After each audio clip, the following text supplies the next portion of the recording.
নমস্কার, কলকাতা টিভি ডিজিটালে সকলকে স্বাগত। আপনাদের সাথে রয়েছে আমি অরিত্র। গুরুত্বপূর্ণ একটা আপডেট আপনাদেরকে দেবো। যখন ভেনেজুয়েলা বনাম আমেরিকার লড়াই চলছে, সেই সময় পুতিন একটা ভালো পদক্ষেপ নিয়েছে। কি পদক্ষেপ নিয়েছে বলবো আপনাদেরকে।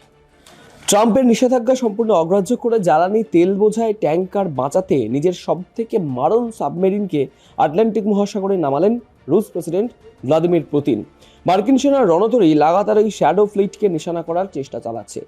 ট্রাম্পের রোশনাল থেকে ওই শ্যাডো ফ্লিটকে বাঁচাতে পোসেইডন নামের পরমাণু বোমাসহ রুশ সাবমেরিন বেলগরদ এখন আটলান্টিক মহাসাগরে টহল দিচ্ছে। আবার এই খবর প্রকাশ্যে আসতেই পাল্টা ন্যাটোর এক ঝাঁক যুদ্ধ বিমান ছুটে গেল রুশ সাবমেরিনকে ঠেকাতে। সব মিলিয়ে এখন ভারতের স্তূপের উপর দাঁড়িয়ে দুপক্ষই। যে খবর পাওয়া যাচ্ছে, ইরানের তেল বোঝায় রুশ পতাকা লাগানো বিমান নামতে শুরু করেছে মার্কিন সেনা। আরও সেনা যাচ্ছে, রুশ সাবমেরিন এখনো পৌঁছতে পারেননি। এই জটিল পরিস্থিতি সম্পর্কে আরও কি বিস্তারিত জানা যাচ্ছে, সেই বিস্তারিত তথ্য জানার আগে এই শ্যাডো ফ্লিট কি সেটা আগে আপনাদেরকে জানতে হবে। শ্যাডো বা ডার্ক ফ্লিট হলো একগুচ্ছ ছোট ছোট জাহাজ, মূলত জ্বালানি তেল বহনকারী। এই তেলের জাহাজগুলিকে রক্ষা করতে তাদেরকে ঘিরে থাকে কয়েকটি ছোট হামলাকারী জাহাজও। আন্তর্জাতিক নিষেধাজ্ঞা এড়িয়ে, বলা ভালো বুড়ো আঙুল দেখিয়ে, জলপথে এক দেশ থেকে অন্য দেশের সঙ্গে তেল কেনাবেচা করে এই শ্যাডো বা ডার্ক তেল ট্যাঙ্কারগুলির মাধ্যমে। এই সম্মিলিত জাহাজগুলিকে একত্রে বলা হয় শ্যাডো ফ্লিট। মূলত রাশিয়া বা ইরানের কাছ থেকে তেল কিনতে বিভিন্ন দেশ এই শ্যাডো ফ্লিটের উপরেই ভরসা করে, কারণ ওই দুই দেশ তেল বিক্রির উপরেই মার্কিন নিষেধাজ্ঞা লাগু করেছে। সোজা পথে রাশিয়া বা ইরানের কাছ থেকে কোনো তৃতীয় দেশ তেল কিনলে ডোনাল্ড ট্রাম্পের রোশানলে পড়তে হতে পারে সেই তৃতীয় দেশটিকে।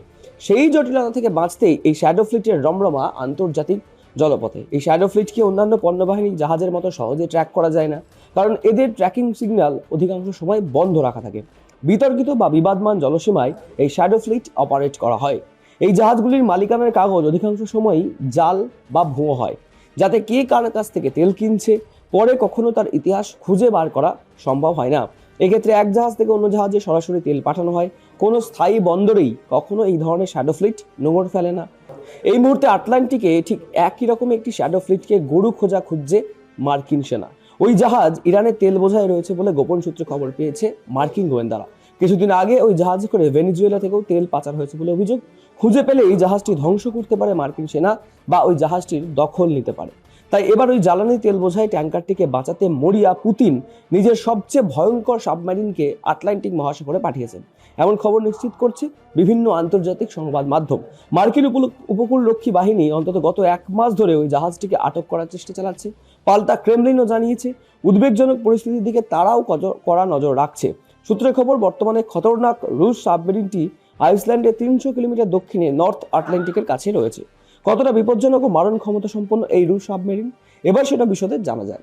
K-329 বেলগরদ একটি পারমাণবিক জ্বালানিতে চলা ডুবোজাহাজ। আন্তর্জাতিক জলসীমায় রুশ নৌসেনাকে অপার হ্যান্ড দিতেই 2022 থেকে এই জাহাজটি ব্যবহার করে ক্রেমলিন। পারমাণবিক হামলায় এটি সক্ষম রয়েছে।